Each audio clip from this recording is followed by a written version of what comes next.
हमारे साथ प्रेम शुक्ला जी जुड़े हुए हैं। प्रेम शुक्ला जी, स्वागत है पहले तो आपका। हम कुछ 30 बड़ी सीटों की आज चर्चा कर रहे हैं और शुरुआत हमने पश्चिमी उत्तर प्रदेश की 4 सीटों से की, कैराना, थाना भवन, सिवाल खास, सरधना। जहां पर 2 पर ऐसा लगता है कि बड़ी साफ साफ जो है सपा गठबंधन जो है वो निकाल लेगा सीट, और 2 पर सीट फंसी हुई दिखाई दे रही है। और जो सीटें फंसी हुई हैं उन पर आपके 2 बड़े मजबूत उम्मीदवार हैं, गन्ना मंत्री सुरेश राणा और दूसरे संगीत सोम। क्या वजह लगती है?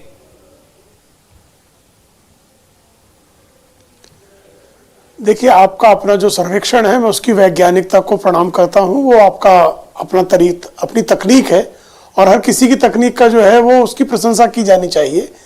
लेकिन हमें पूरा विश्वास है कि कैराना से लेकर काशी तक भारतीय जनता पार्टी ने जिस तरह से आदरणीय नरेंद्र मोदी जी के नेतृत्व में आदरणीय योगी आदित्यनाथ जी ने जिस तरह से काम किया है, उस काम के बल पर, जैसे जनरली क्या होता है कि लोग इलेक्शन में जातियों को, मजहब को, इसका वोट इसके साथ चला जाएगा, इसका वोट इसके साथ चला जाएगा, एक समीकरण बनाते हैं और समीकरण के अनुकूल जो है वो एक फलादेश जारी करने का प्रयास करते हैं।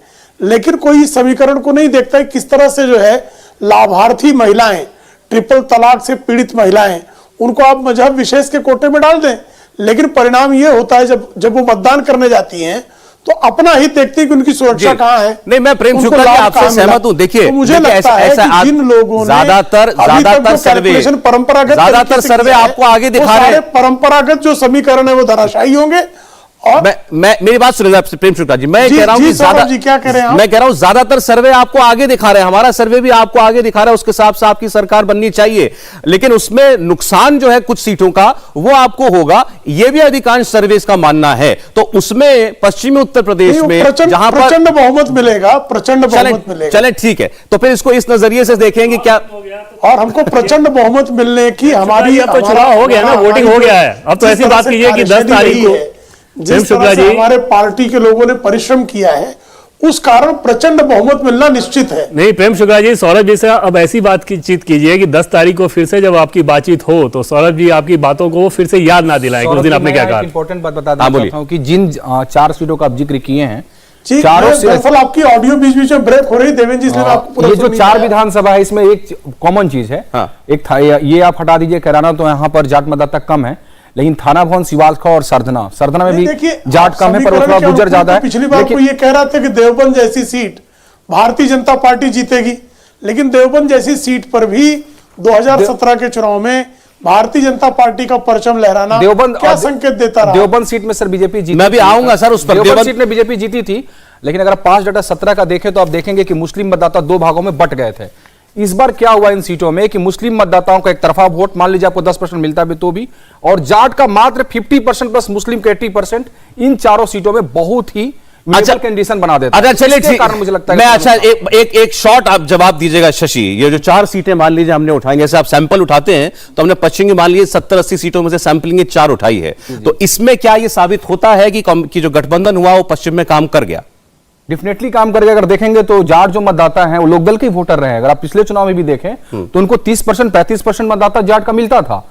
इस बार जाट उनके तरफ है, तो अगर ये दोनों गठबंधन मिल रहा है, और आप देखेंगे कि लोकदल ने टिकट बहुत दिमाग से बांटा, मुजफ्फरनगर में एक भी मुस्लिम कैंडिडेट उनके नहीं थे। ठीक है, बहुत कम लोग ध्यान देता है। ठीक है, और ये सर्वे में दिखा दिया कि पश्चिमी उत्तर प्रदेश में बीजेपी को नुकसान हो रहा है। ओवरऑल भले ही बीजेपी कंफर्टेबल दिखती हो, लेकिन पश्चिमी उत्तर प्रदेश में उसको नुकसान हुआ है। काफी टफ सीट लिए हैं आप, जो 4 सीट लिए हैं काफी टफ सीट है बीजेपी। चलिए, हमारे साथ संजय जी भी जुड़े हुए हैं। सर स्वागत है आपका भी। पश्चिमी उत्तर प्रदेश की सीटों की बात हो रही है, कैराना में बीजेपी के हारने के आसार, थाना भवन में मंत्री के हारने के आसार, सिवाल खास में भी ऐसा लगता है कि आरएलडी के टिकट पर मुस्लिम कैंडिडेट वो सीट निकाल लेंगे, संगीत सोम सरधना से वो मुश्किल में दिखाई दे रहे हैं। तो एक क्लियर इंडिकेशन है कि पश्चिमी उत्तर प्रदेश में कम से कम जयंत चौधरी अखिलेश यादव का कॉम्बिनेशन काम कर गया।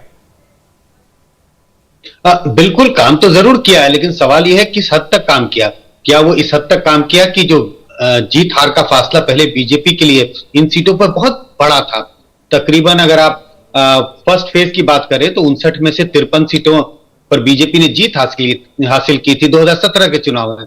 और अगर जीत हार का फासला देखें तो कई सीटें ऐसी थी जिसपे 35-40 हजार का मार्जिन था। तो गठबंधन काम कर रहा है, लेकिन क्या इतना काम कर रहा है कि जीत हार का फासला सिर्फ कम कर पा रहा है, या सीटें पलटने में कामयाब है? बहुत सारी सीटें पलटने में कामयाब नहीं हो रही हैं, जितने एग्जिट पोल के अनुमान है उसके हिसाब से तो ऐसा ही लग रहा है। तो ये तो जरूर है जाट वोट टूट रहा है, बीजेपी की तरफ से समाजवादी पार्टी, अखिलेश यादव समाजवादी पार्टी और जैन क्या पार्टी के गठबंधन की तरफ जा रहा है, लेकिन इतना बड़ा नहीं जितना वो समझते थे, इतना बड़ा नहीं कि इन सारी सीटों पर बीजेपी को मुश्किल में डाल दे। कुछ सीटों पर बीजेपी जरूर मुश्किल में है, लेकिन कुल मिलाकर के पहले फेज में भी, या आप जिसको पहले पश्चिमी उत्तर प्रदेश में भी, बीजेपी फिर भी कंफर्टेबल पोजीशन पर दिखाई पड़ा। इंडिया टीवी हर वक्त हर जगह डाउनलोड करने के लिए सर्च करें India TV news Google play store या ऐप स्टोर पर।